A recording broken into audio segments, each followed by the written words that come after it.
اینجا از جایی شروع میشه که همه چیز واقعی و ساده است. زمین هایی که توش زعفرون با عشق کاشته میشه، نه فقط برای درآوردن پول، برای ساختن یه راه بهتر. هر گل زعفرون یه دنیا زحمت پشتشه.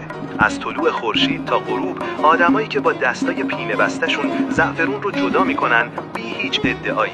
زعفرونی که تو مغازه‌های شیک میبینیم اولش همینجاست و فرقش توی صداقته، نه توی بسته‌بندی. ما زعفرون رو مستقیم از خود کشاورز میخریم بدون واسطه، با قیمت منصفانه. چون باور داریم رزق باید پاک باشه.